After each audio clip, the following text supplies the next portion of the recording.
નમસ્કાર દોસ્તો, આજે હું તમને એક એવી વાત કહેવાની છું જે સાંભળીને તમે કહેશો, અરે આટલું સરળ હતું. જુઓ, ગઈકાલે જ મારા પાસે ખેડાના રમેશભાઈનો ફોન આવ્યો. તેઓ કહે છે, બહેન, હું દર વર્ષે 40,000 રૂપિયા ખાતરમાં નાખું છું, પણ ઉપજ વધવાને બદલે ઘટતી જાય છે. અને જ્યારે મેં પૂછ્યું, ભાઈ, તમે છેલ્લે ક્યારે જમીનનું પરીક્ષણ કરાવ્યું? તો જવાબ આવ્યો, બહેન, એની શું જરૂર, અમે તો વર્ષોથી એમ જ કરીએ છીએ. અને મિત્રો, આ જ છે આપણી સૌથી મોટી ભૂલ. આજે હું તમને એક એવી ચીજ વિશે કહેવાની છું જે માત્ર 400 થી 500 રૂપિયા પ્રતિ એકરમાં, હા, તમે સાચું સાંભળ્યું, માત્ર 400 થી 500માં તમારી ઉપજ 20 થી 30% સુધી વધારી શકે છે. આ છે આપણું સફેદ સોનું જે આપણા ખેતરમાં જ છુપાયેલું છે. તો વિડીયોને લાઈક કરો, ચેનલને સબસ્ક્રાઇબ કરો અને બેલ આઇકન દબાવી દો, કારણ કે આજની વાત તમારા હજારો રૂપિયા બચાવી શકે છે. ચાલો પહેલા એક સાચી વાત કહું. મહેસાણાના ચંદનભાઈ, 5 એકર જમીન, કપાસ અને ઘઉંની ખેતી. છેલ્લા 7 વર્ષથી એક જ સમસ્યા, ખાતર નાખો પણ છોડ પીળા જ રહે છે, વૃદ્ધિ યોગ્ય નથી થતી અને દવા છાંટો પણ અસર ઓછી થતી જાય છે. એકવાર તો એમણે બીજ કંપનીને ફોન કર્યો, તમારા બીજમાં જ કંઈક ખામી હશે. કંપનીએ ટેકનિશિયન મોકલ્યો, એમણે મિટ્ટી લઈને ટેસ્ટ કરાવી અને જ્યારે રિપોર્ટ આવી તો ચંદનભાઈ અવાક રહી ગયા. જમીનનો પીએચ 5.1, એટલે કે જમીન અત્યંત ખાટી બની ગઈ હતી. ટેકનિશિયને સમજાવ્યું, ભાઈ, સમસ્યા બીજમાં નથી, સમસ્યા તો જમીનમાં છે. તમે કેટલું પણ ખાતર નાખો, જો જમીન બીમાર છે તો છોડ તેનો ઉપયોગ નથી કરી શકતો.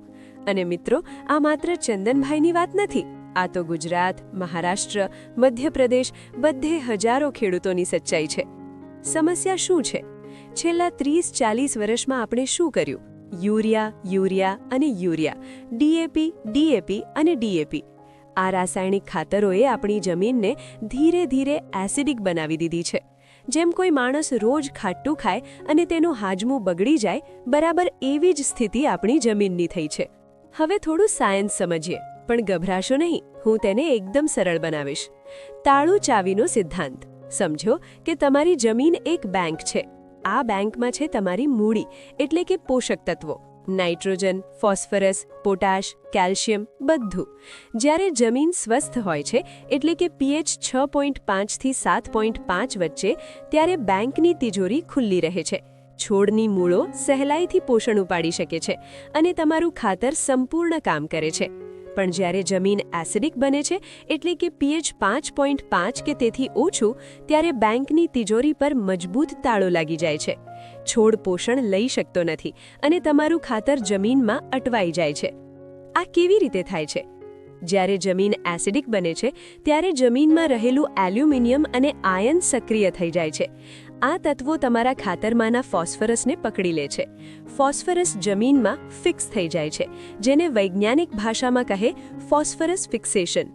એટલે તમે ડીએપી નાખો પણ છોડને મળે જ નહીં. આ એવું છે જાણે તમે બેંકમાં લાખો રૂપિયા જમા કરાવ્યા, પણ એટીએમ કાર્ડ જ કામ નથી કરતું. પૈસા છે પણ કાઢી શકતા નથી. અને હવે આવે છે આપણું જાદુઈ સમાધાન. કૃષિ ચૂનો, એટલે કે એગ્રીકલ્ચરલ લાઇમ, જમીનનો ડોક્ટર. ચૂનો શું કરે છે? તે જમીનના પીએચને ન્યુટ્રલાઇઝ કરે છે, ખાટાશ દૂર કરે છે, પેલું તાળું ખોલી દે છે, ફોસ્ફરસ મુક્ત થઈ જાય છે અને છોડ પોષણ લેવા લાગે છે. અને કમાલની વાત, તમે વર્ષોથી જે ખાતર નાખ્યું છે એ પણ હવે છોડને મળવા લાગે છે. હવે અહીં બહુ જ મહત્વનું, દરેક સફેદ પાવડર ચૂનો નથી. બજારમાં ઘણા પ્રકારના ચૂના મળે છે, પણ તમારે સાચો ચૂનો પસંદ કરવો પડશે. આ ચૂના ખેતી માટે ખતરનાક છે. એક, બિલ્ડિંગ લાઇમ, જે દિવાલની પોપચ માટે વપરાય છે. તે બહુ તીવ્ર હોય છે, છોડને સડી શકે છે અને જડોને નુકસાન પહોંચાડે છે. ક્યારેય વાપરશો નહીં. 2, ક્વિક લાઇમ, જેને આપણે કેલ્શિયમ ઓક્સાઇડ કહીએ છીએ. તે અત્યંત તીખું અને ખતરનાક છે. આ સંપૂર્ણ પ્રતિબંધિત છે. તો હવે પ્રશ્ન થાય કે સાચો ચૂનો કયો? આ 2 પ્રકારના ચૂના ખેતી માટે સલામત અને શ્રેષ્ઠ છે. એક, એગ્રીકલ્ચરલ લાઇમ, જેને આપણે કેલ્શિયમ કાર્બોનેટ કહીએ છીએ. તે સંપૂર્ણ સલામત છે અને જમીનમાં ધીમે ધીમે અસર કરે છે. કિંમત કેટલી? માત્ર 3 થી 4 રૂપિયા પ્રતિ કિલો. આ એક સારી પસંદગી છે. 2, ડોલોમાઇટ લાઇમ. આ મારો શ્રેષ્ઠ વિકલ્પ છે, કારણ કે તેમાં કેલ્શિયમની સાથે મેગ્નેશિયમ પણ મળે છે. તે ખેતરમાં હરિયાળી વધારે છે, કિંમત પણ વ્યાજબી છે, 4 થી 5 રૂપિયા પ્રતિ કિલો. આ ખૂબ જ સારું પરિણામ આપે છે. પણ આને ઓળખવો કેવી રીતે? સાચો કૃષિ ચૂનો એકદમ ઝીણો પાવડર હશે, હાથમાં લેતા રેતાળ લાગશે, અને ખાસ વાત, ભેજવાળા હાથે પકડશો તો પણ તે ચોંટશે નહીં અને પાણીમાં ધીમે ધીમે ઓગળશે. ખરીદતી વખતે ખાસ ધ્યાન રાખજો, હંમેશા કૃષિ ખાતરના અધિકૃત વેપારીઓ કે કોઓપરેટિવ સોસાયટી પાસેથી જ લેવો. બોરી પર એગ્રીકલ્ચરલ યુઝ લખ્યું હોય તે ખાસ તપાસજો. હવે સૌથી મહત્વનો પ્રશ્ન, ચૂનો કેવી રીતે અને ક્યારે નાખવો? સૌપ્રથમ વાત કરીએ યોગ્ય સમયની. જો તમે ખરીફ પાક લેવાના હો તો મે થી જૂન મહિનામાં વાવણીના 15 થી 20 દિવસ પહેલા આ કામ પતાવી લેવો. અને જો રવિ પાક હોય તો સપ્ટેમ્બર-ઓક્ટોબરમાં વાવણી પહેલા ચૂનો નાખવો શ્રેષ્ઠ છે. ચાલો હવે સમજીએ સ્ટેપ બાય સ્ટેપ પદ્ધતિ. સ્ટેપ 1, જમીન તૈયાર કરો. ખેતરમાં પહેલી જોત કરો અને જમીન એવી રીતે તૈયાર કરો કે મોટા ઢેલા ન રહે. સ્ટેપ 2, ચૂનો સમાન રીતે ફેલાવો. હંમેશા સૂકી જમીનમાં ચૂનો ફેલાવવો અને આખા ખેતરમાં તે એક સરખો રહેવો જોઈએ. યાદ રાખજો, ક્યાંય એક જગ્યાએ ઢગલો ન થાય. પ્રો ટિપ છે, આ કામ સવારના 8 થી 10 વાગ્યા સુધીમાં કરી લેવું, બપોરની કડકડતી ગરમીમાં નહીં. સ્ટેપ 3, સારી રીતે મિક્સ કરો. ચૂનો નાખ્યા પછી કલ્ટિવેટર કે રોટાવેટર ચલાવો. ચૂનાને જમીનમાં 6 થી 8 ઇંચ ઊંડાણ સુધી સરખી રીતે ભેળવી દેવો જરૂરી છે.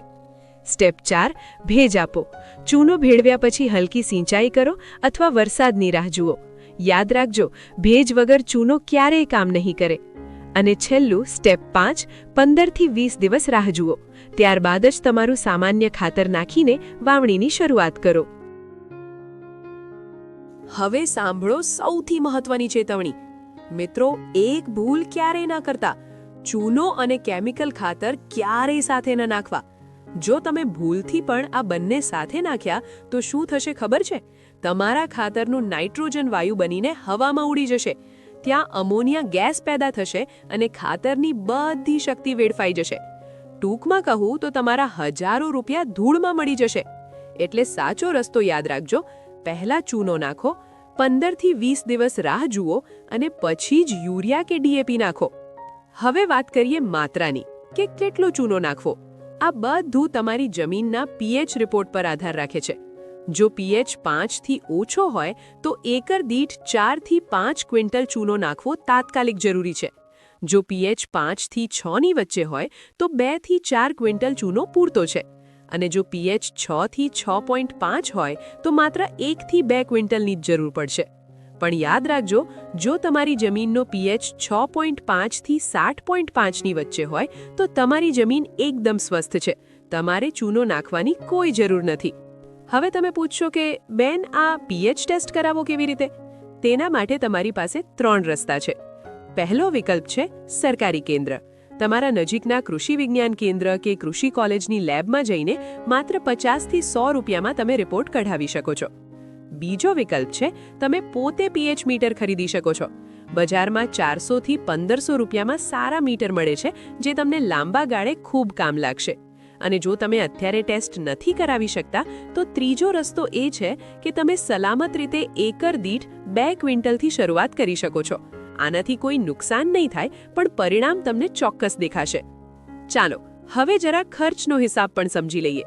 જો તમે 1 એકરમાં 2 ક્વિન્ટલ ડોલોમાઇટ ચૂનો નાખો તો તેનો ખર્ચ આશરે 800 રૂપિયા થશે. મજૂરી અને ટ્રેક્ટરનો ખર્ચ ગણીએ તો પણ કુલ ખર્ચ લગભગ 1300 રૂપિયાની આસપાસ થાય છે. પણ મિત્રો, અસલી જાદુ અહીં છે. આ ચૂનાની અસર જમીનમાં 3 થી 4 વર્ષ સુધી રહે છે.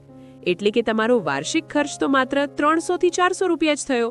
વિચારો, આટલા ઓછા ખર્ચમાં તમારી હજારો રૂપિયાની ઉપજ વધી શકે છે. મિત્રો, અહીં સુધી જો તમને આ માહિતી ઉપયોગી લાગી હોય તો લાઈક કરી દો આ વિડીયોને, સબસ્ક્રાઇબ કરો એગ્રીટોક ચેનલને અને ખાસ શેર કરો તમારા ખેડૂત મિત્રો સાથે.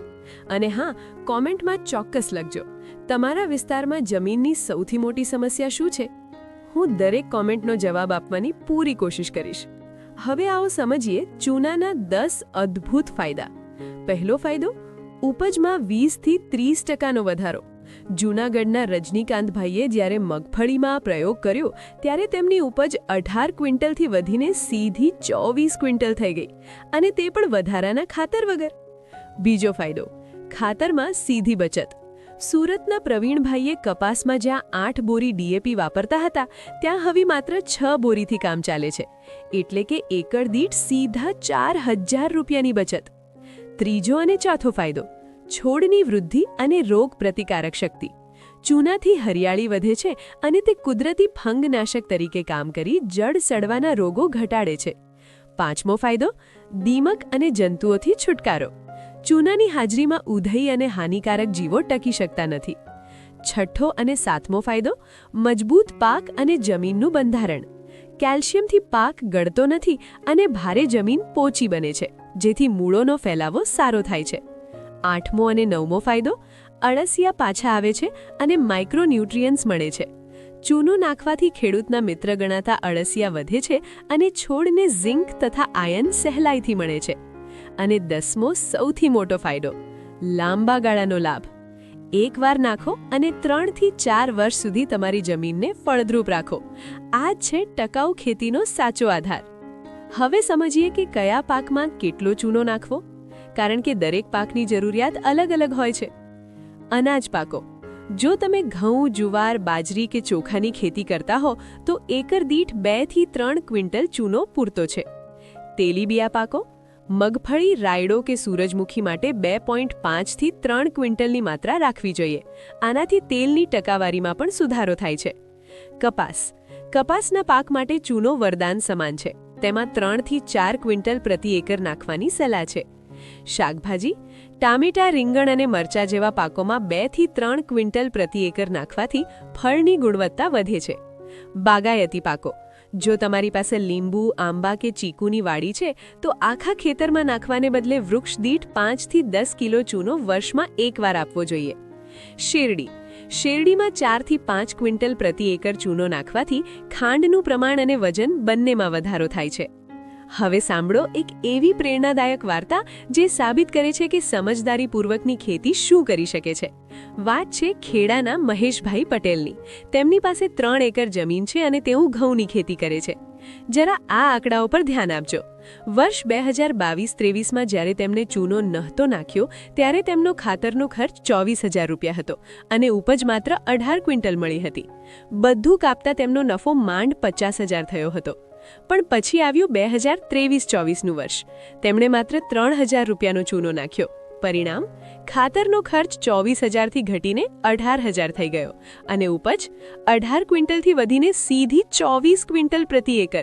મિત્ર, તેમનો કુલ નફો 50,000થી વધીને સીધો 90,000 રૂપિયા પર પહોંચી ગયો. એટલે કે માત્ર 3,000ને રોકાણ સામે 40,000 રૂપિયાનો વધારાનો નફો. મહેશભાઈના શબ્દોમાં કહું તો, બહેન, એક નાનો ખર્ચ કર્યો અને જિંદગી બદલાઈ ગઈ. હવે મારા 2 બાળકોનું ભણતર ચિંતા વગર ચાલી રહ્યું છે અને સૌથી સારી વાત, હવે મારી જમીન જીવંત લાગે છે. મિત્રો, મહેશભાઈ જેવો બદલાવ તમારી જિંદગીમાં પણ આવી શકે છે, પણ એક શરત છે, આજથી જ શરૂઆત કરવી પડશે. તો જો તમને આ વિડીયો મદદરૂપ લાગ્યો હોય તો હમણાં જ તેને વોટ્સએપ પર શેર કરો, તમારા ખેડૂત મિત્રો સાથે ફેસબુક ગ્રુપ્સમાં શેર કરો અને કોમેન્ટમાં ખાસ લખો, હું આજથી જમીન પરીક્ષણ કરાવીશ. અને સૌથી મહત્વનું, ચેનલને સબસ્ક્રાઇબ કરવાનું ભૂલતા નહીં. એગ્રી ટોક પર તમને મળશે દરરોજ ખેતીની નવી ટિપ્સ, સરકારી યોજનાઓ, માર્કેટ રેટ્સ અને નિષ્ણાતોની મફત સલાહ. ચાલો મિત્રો, ફરી મળીશું એક નવી અને સચોટ ખેતી માહિતી સાથે. ત્યાં સુધી સુખી ખેડૂત, સમૃદ્ધ ભારત.